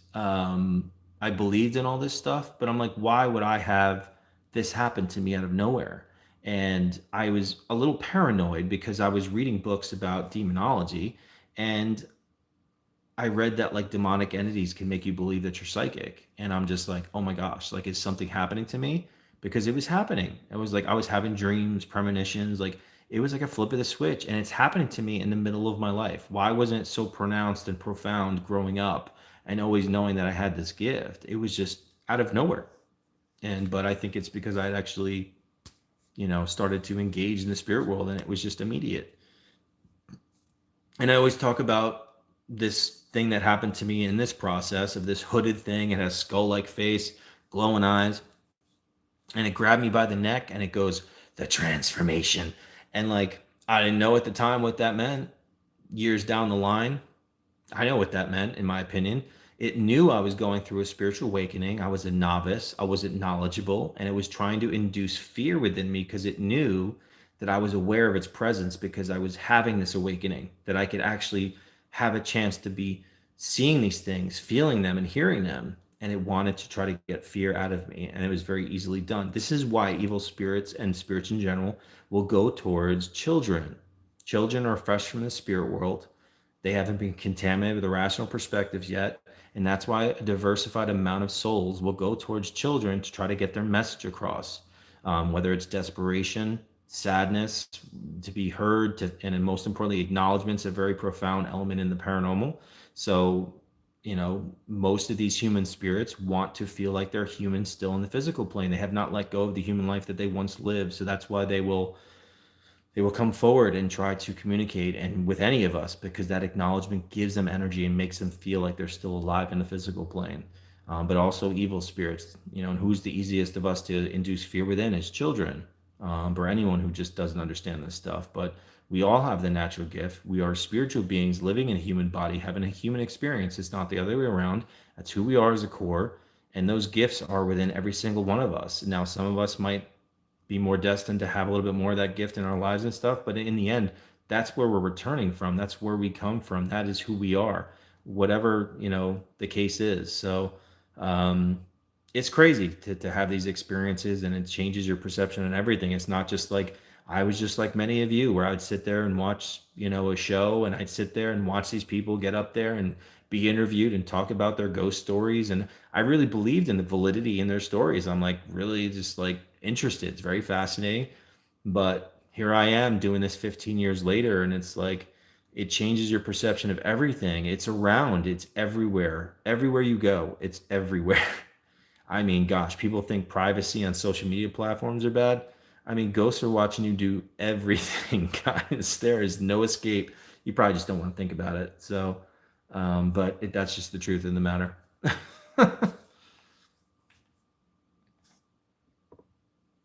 Oh, wow, Misty. Again, guys, thank you. Welcome. If you're new, make sure to give me a sub or a follow. Live every week, posting full episode investigation content every week on my channel on YouTube. Hey, Whiters, what's going on? And the last thing that our SPI app said was step stool. Interesting. Is it a bad idea to put a house on top of a cemetery? I don't know. You ever see the movie Poltergeist? No, it's not. It's definitely not a good idea.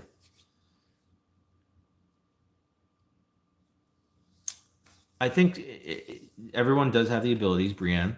I think it's might be a little tougher for people to reach some of those natural gifts than others. It's kind of like I was a musician when I first. That was my first passion. Is playing guitar and singing and stuff like that. And I only took like a few guitar lessons. My ear became my best teacher. Now somebody else, they might actually take like a whole year to like get to where I was able to get having a good ear. Now, some people are just a little bit naturally, it's a little bit easier for them to do that.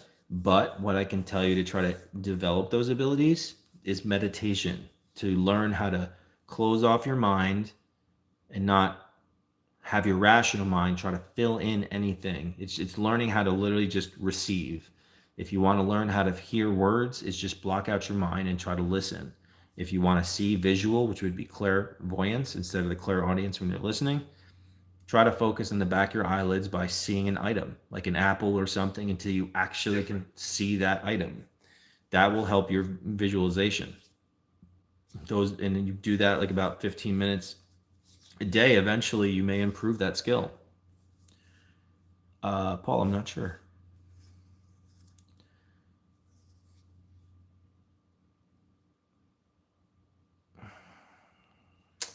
Well, I would recite the Archangel Michael prayer, before taking the trip and after.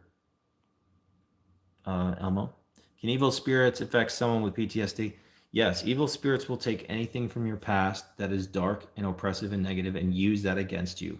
100%. That is literally what they will do. That is their ideal. No problem, Brian.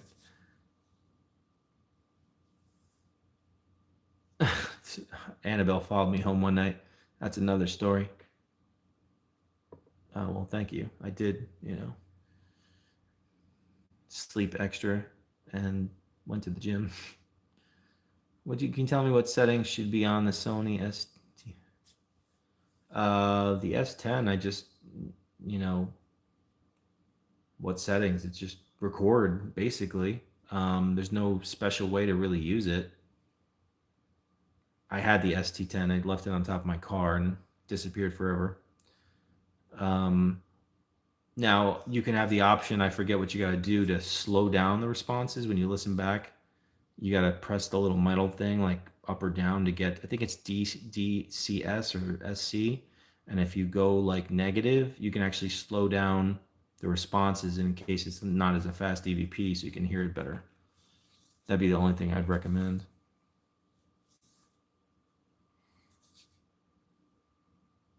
People are asking about my dreams yesterday morning.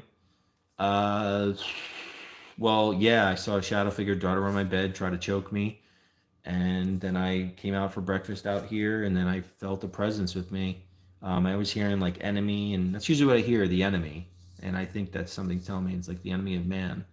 And it said, I want, your soul is mine. And I'm like, yeah, get out of here. That was just a creeper thing that happened. And then it was also creepy what happened last night, right before I started the stream, leaving the camera on in the room over there, was Amy, what's up? Right before I started the stream, the infrared camera came down with the notification and said baby crying. So it actually heard a baby crying in the room. I wish that happened during the live stream because that certainly would have been creepy as hell.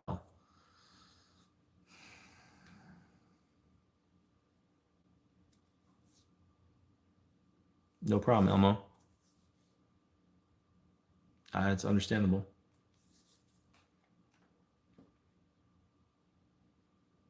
Always does, John. Likewise here. Again, guys, welcome. If you're new into the paranormal, make sure to give me a sub, hit that bell icon so you know when I'm posting content. Thanks for the follows. Appreciate getting this video a thumbs up. I'm going to try to do, some of these chats just to discuss the paranormal more often in between investigating.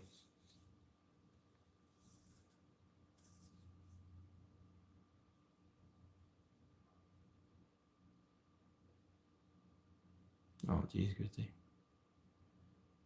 Never does, Amy.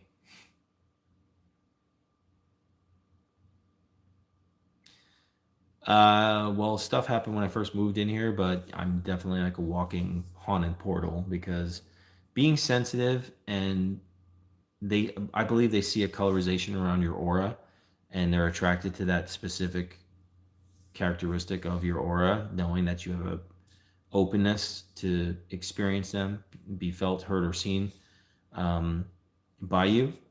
So they will gravitate towards people like that. Other channels? What do you mean? No problem, Sapphire.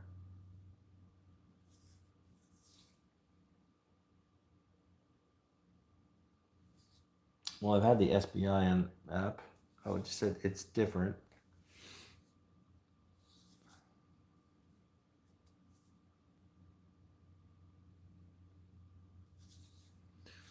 No, just a chat tonight. I'll do another investigating stream tomorrow.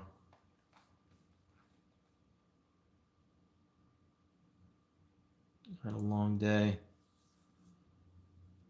Can demons or spirits mimic people's voices that you love? 100%, Madison. I've experienced it firsthand many times.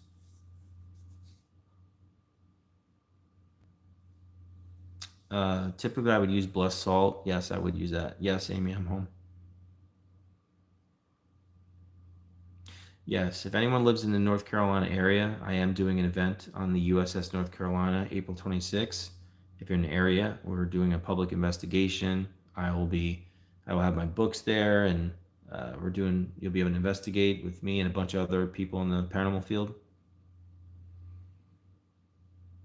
Well, I use my blessed metal spiritual protection prayers.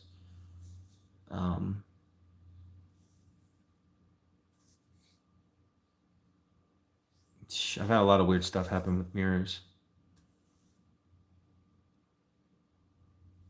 Nice, Jennifer.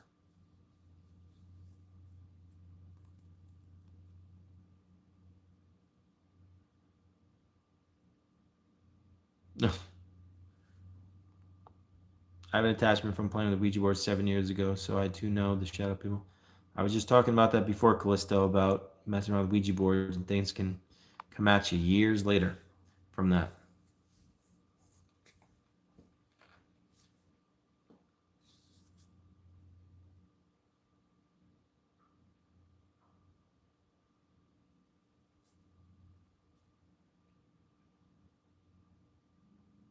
Again, guys, if you don't know, I've been having this on in the background, but SPI is a software that get lost. Just said. This is a software that we developed from a concept I came up with. It's a new way to communicate with spirits, analyzes EVPs in the audio environment outside of human speech. If you have iOS, go check it out. Spirit Phone Innovations. Try the SAM mode, turn the star on, and just let it, listen. And it can say full sentences and all sorts of stuff. Definitely Misty. It's going to be a great event, April 26th. I think if you just go on Facebook and it's like Booze on the Battleship or something like that. I posted about it. It's on my pages. But check this app out, guys. Really want you guys to try this out and spread the word. If you're into investigating, if you're into engaging the good old spirits from the spirit realm.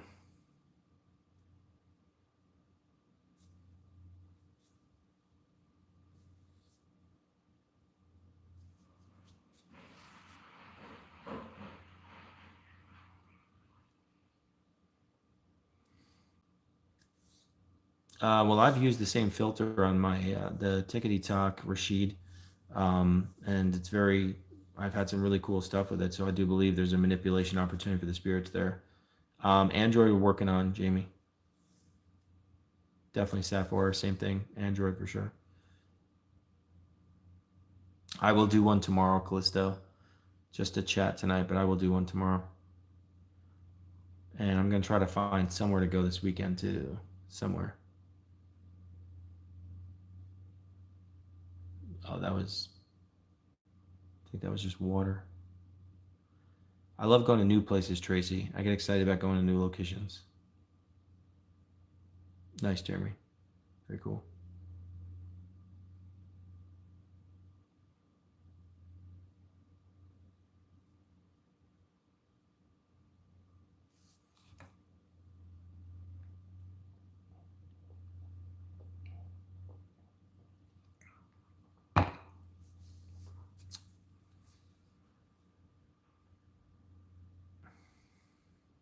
Took your shoe. What did you ask? There's a church in England you should investigate. I would love to go to England, Rashid, and go to all sorts of haunted locations over there. I'd be a little creeped out to get on a plane lately with all the stuff with planes lately. Sure, some people in the chat feel the same way with all that stuff going on.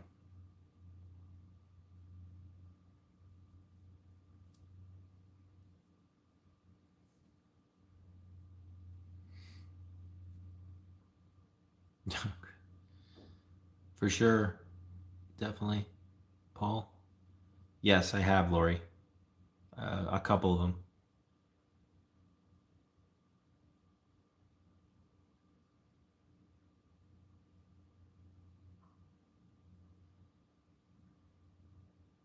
Probably so, Jen. Still creeps me out. It's like my worst nightmare. I was like, ugh. Yeah, it's creepy. I don't blame him. It's creepy. Yeah, it's just I don't like the fact that like if you go down, you're like toast. Like there's no way around it. You know, there should be some sort of fail safe with that situation. Oh, I'll take a demon over any day over Crash. Yeah.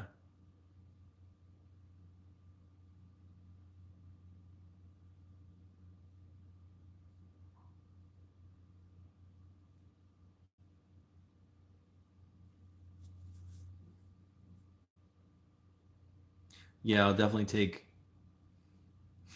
Dude, where I'm sitting right now, don't even get me started because I've been thinking about that damn spider. You know, when I first moved in here, like the first month or so or two, you know, it's really creepy. It's another ghost story, but this cabin on 360, right? Some demonic spirit took the form of a huge spider on the SLS camera. Still to this day, I've never seen something do that.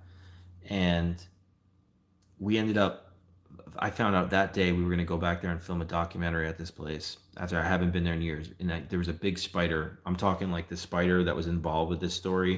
And this thing was like this big. It is like, we're talking like worst nightmare you could ever imagine. Okay. So we just talked to them about going back there. And I'm sitting right where I'm standing here.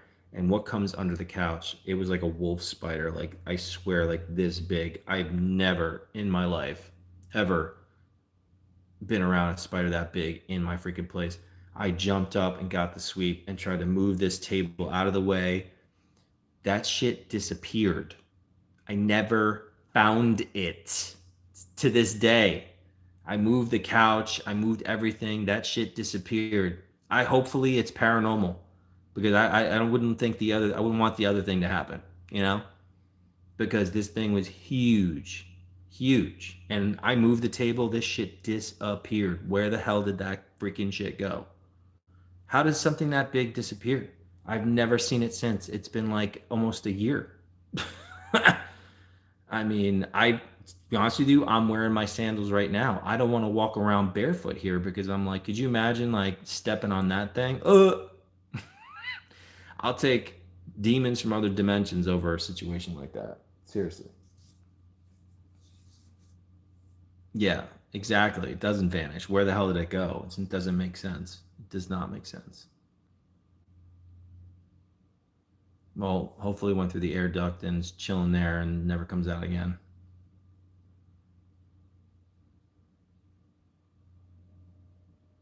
Yeah, thanks, John. Horror show. Absolute horror show.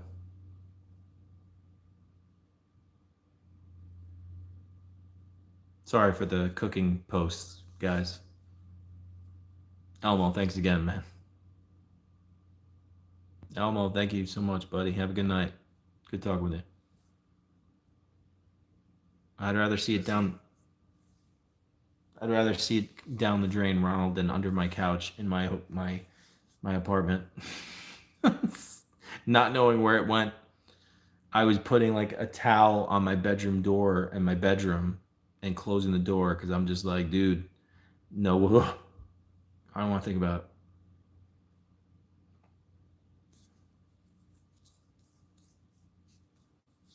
You know, I want to think about it. Guys, if you want to follow me on my other pages as well, if you go to my YouTube, all my pages on there, my Insta, my FB, Sean D. Austin, SEAN, D as in David, AUSTIN. You can always shoot me a message on the Insta. I try to get back to people on there typically.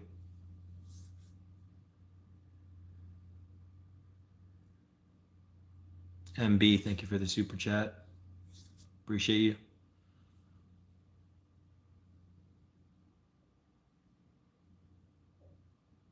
If you go to a location and find an object or the cause of a scary, weird stuff, how do I remove it? Well, I would bind it and remove it from the space. There's a lot of people I know that have haunted museums right now. So I'd ask a bunch of people if they'd want to take it into their museum. You know, it's so funny. I had another guy. I have it over there. I'm like, next thing you know, I'm going to start collecting haunted items and things is going to get really weird. Some guy sent me some pieces of the house of, if you remember the show from A Haunting from Discovery Channel, A Haunting in Georgia, which actually was the sequel to A Haunting in Connecticut that came out based on that story with the old man, Mr. Gordy, in the hooded shadow. This guy is a collector. I have to make a video about it for him. He wanted me to make a video. He sent me some pieces of the house. I'm in Georgia. I'm like, great. Now I have, speaking of Amityville, I have a piece of one of the windows from the real Amityville house in this box right here. This is a legit certifiable piece of one of the windows from the Amityville house that was taken down from the 80s. Isn't that wild? Had to get it. It was pretty inexpensive.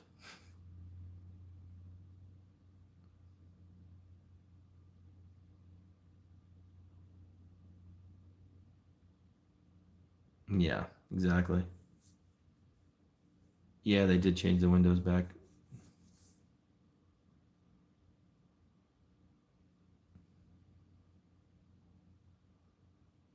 I've heard about the sleeper mortuary. I've seen some of their posts. I would like to check it out.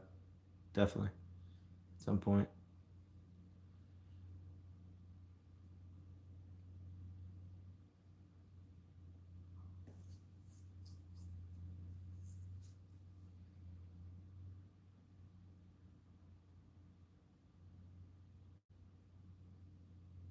Anyone else have any questions you want to ask me about the paranormal?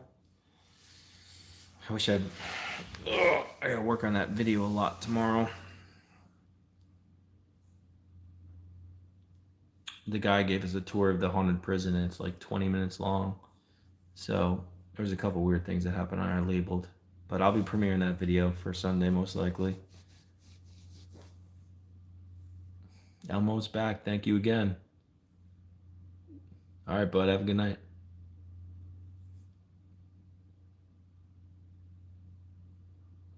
Thank you guys for the support, the super chats, the gifts. Thank you all. I appreciate it all. From possession, well, that's a spiritual protection, man. Prayer and faith. I mean, whatever spirituality you want to do. Obviously, I do it from a Catholic standpoint. So try not to invite these things in, mess around with things where they can be opening an invitation. Madison, I've been investigating the paranormal for 15 years now.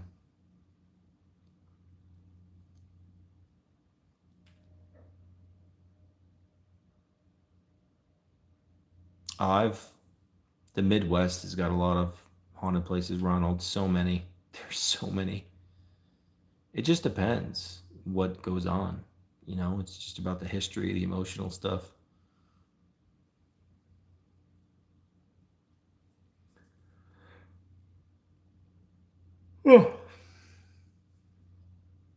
No problem, Leanne. I'm glad you do. That's why I want to do more of these more often. No problem, Amy. I appreciate all you.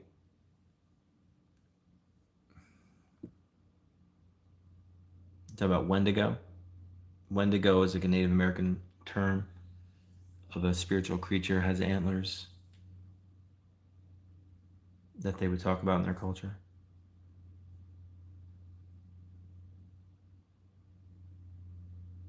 Very cool, Rashid. Spirits come through the walls like the way old TVs look in. I've never seen them. I've seen like light anomalies come through the walls, but I haven't seen an actual apparition walk through a wall. If I saw an apparition, it's usually just standing right in front of me for the most part.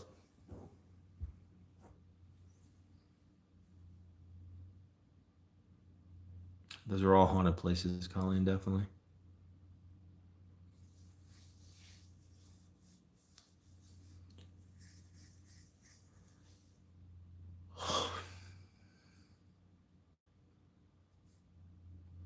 I would love to investigate Poveglia Line, man. That'd be one hell of a dark, creepy one for sure.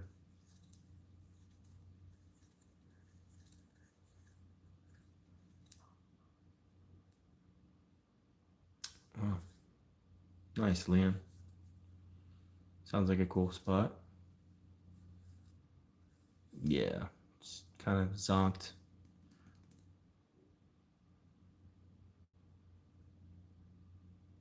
I don't know if the guy has any more, Becky. It was on Etsy. It's like called Bigfoot Tree House or something, the guy. He's on my Instagram. It's not glass, it's one of the part of the window frame. Don't leave. Don't leave, SPI just said. I have not been to Alcatraz. I've seen it. My friends went to Alcatraz, but I ended up going to Preston Castle, and that place is super haunted. It's not far from there.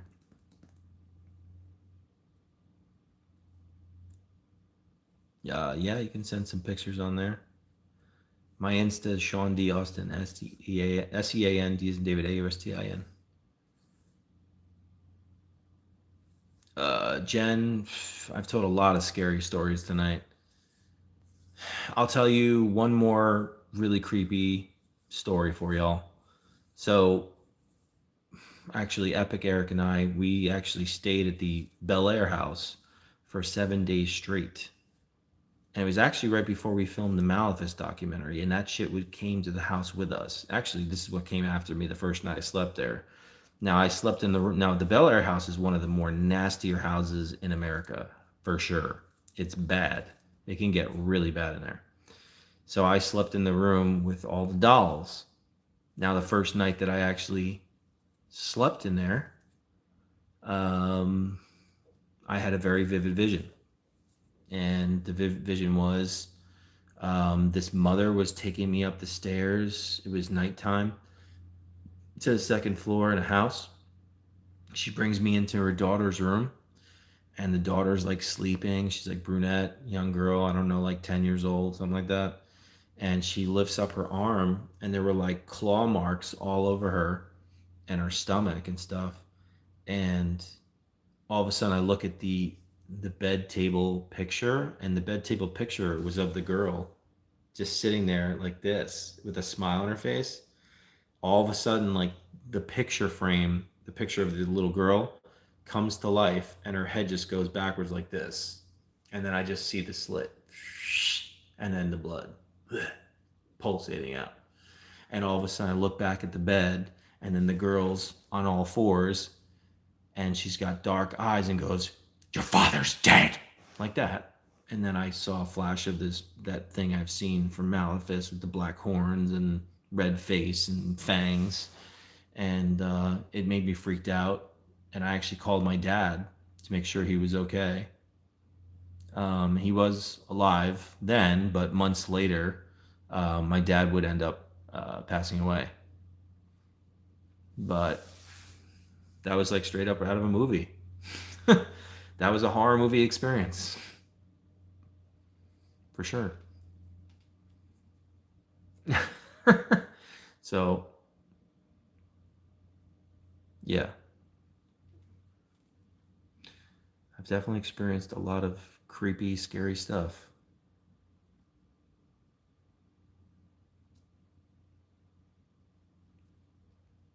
It was in a vision.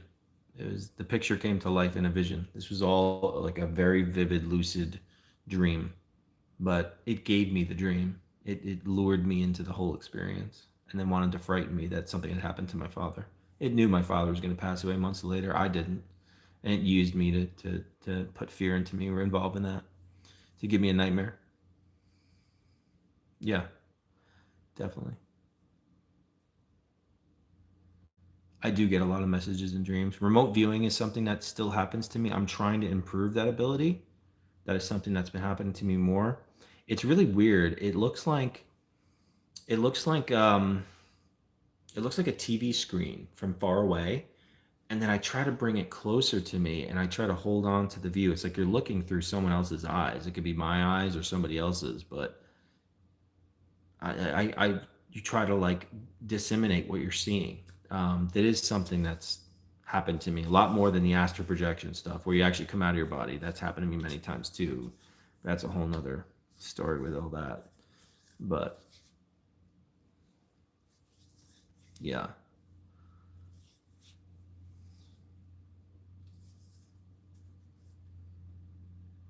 Oh yes, definitely.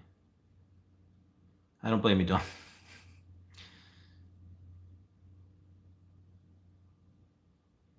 Oh, well, glad to hear that, Ronald. I'm glad it was helpful to you in any way. I appreciate. Glad to have you. I'm glad that you joined the channel and hope to see you in future streams.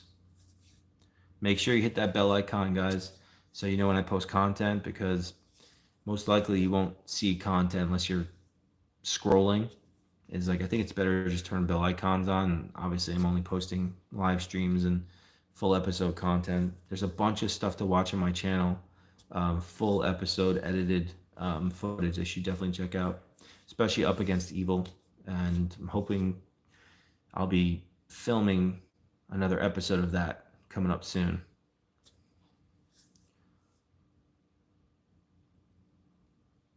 My mother's still alive. I just visited her actually in Florida.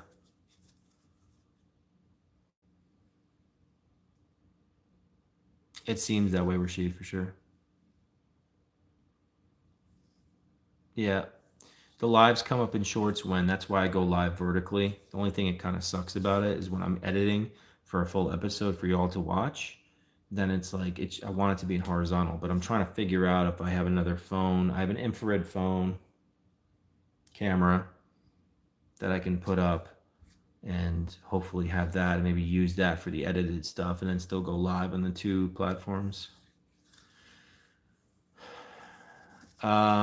Yeah, something did say something like that, Tammy.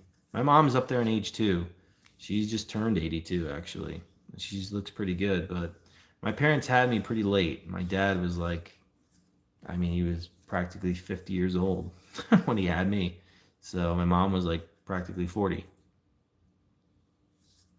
So thank you, Rebecca.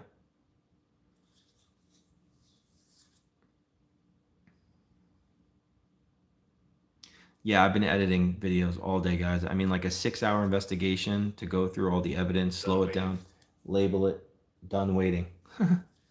um, it can take like 20, 30 hours. It's huge, but I'm learning about filmmaking and it's kind of fun and kind of tickling my artistic side, and it makes it a little fun. It's cool to be done with it when you're all put it together.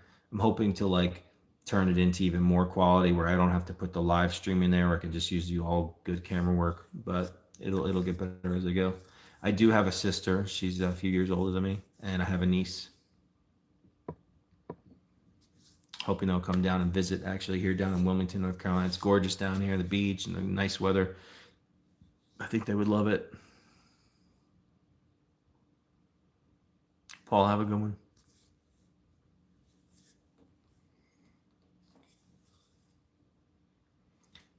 I will do one tomorrow. I'll do some investigating tomorrow, and then I'm going to leave the cameras on again for an overnight on Thursday night. I'm going to try to find somewhere to go and stream from this weekend, And then the next week I'm supposed to go to Virginia for a very interesting haunted location. It's supposed to be multiple haunted locations in one. And I may be lining up more, another Up Against Evil episode and a bunch of other stuff. I'll let you know as soon as I get that confirmed.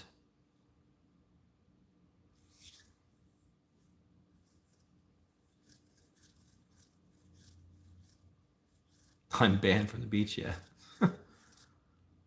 No problem, thank you. Hello, Natalie. Gail, thanks for the follow. Guys, make sure to give me a sub, a follow. Like I said, I'm live every week and posting full episode paranormal investigations from haunted locations all over. This weekend it will be a haunted prison. I'll be working hard on that tomorrow. Hello, Rhonda.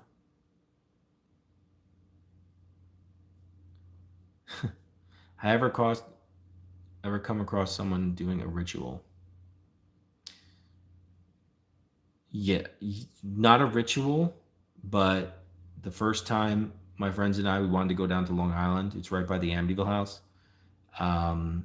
We went to this place called Sweet Hollow Road, and it's this really creepy, long, dark road that has no, and it goes like there's a huge woods and it's a dead end. We got to the dead end, supposed to be super haunted. We get out of the car and there's a dude in full satanic robe coming out of the woods with a duffel bag. We were like, nope. We got back in our car and he's in his car and he's following us. And we're just like, oh my God, are you serious? Luckily, he didn't keep following us, but that was within like the first year of investigating the paranormal. And it certainly was creepy as hell.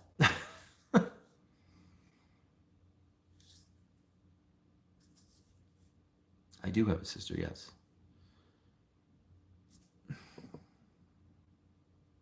My sister, not so much, maybe a little bit.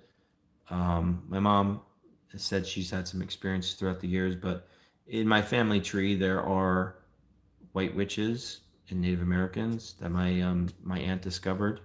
So, and meet people with psychic gifts. So somewhere along the line, it seems like it's in my lineage. So.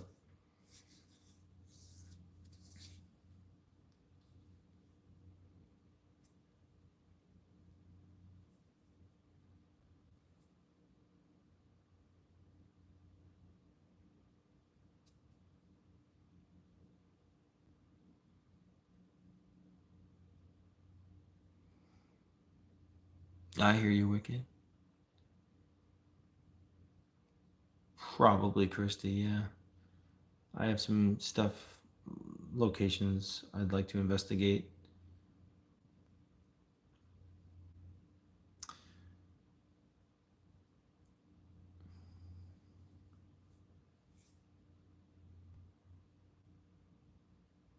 Oh, wow.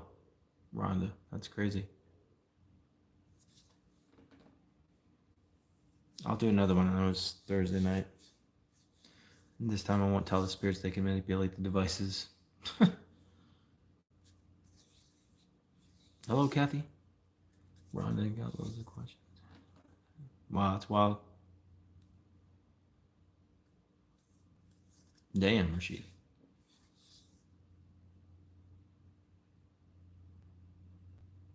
I went to Savannah once, stayed in one of the most haunted hotels there by myself overnight back in the Periscope days. Right around the time we filmed the series Ghost Loop for Travel Channel. It's around 2019.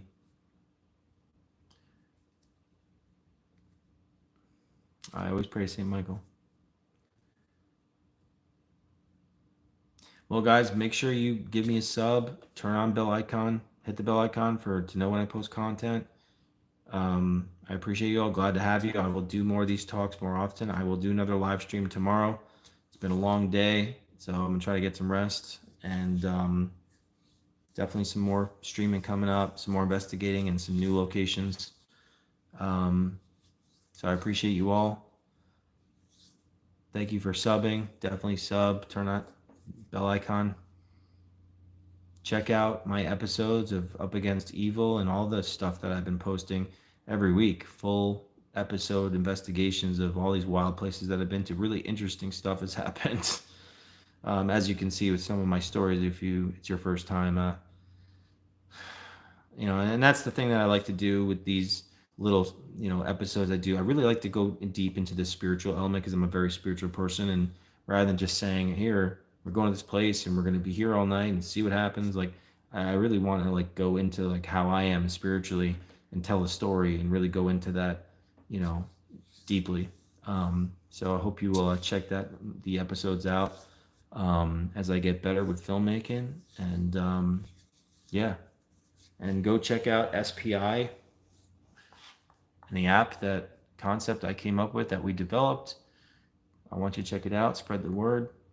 Spirit Phone Innovations. Hear me. As the SPI just said. It's on iOS and it's coming to Android, hopefully sooner than later. Type it in. Links in the chat on YouTube. Check it out. Appreciate you all. Thank you, Rhonda. Well, everyone have a wonderful evening. God bless, all that good stuff. And I will see you guys tomorrow on another stream.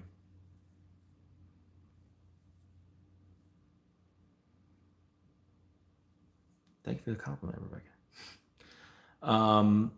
Whiters, have a good night. Leanne, thank you so much for subbing. Appreciate you. All right, guys, I will see you guys on the stream tomorrow. Hope you all have a good night. I will talk to you then.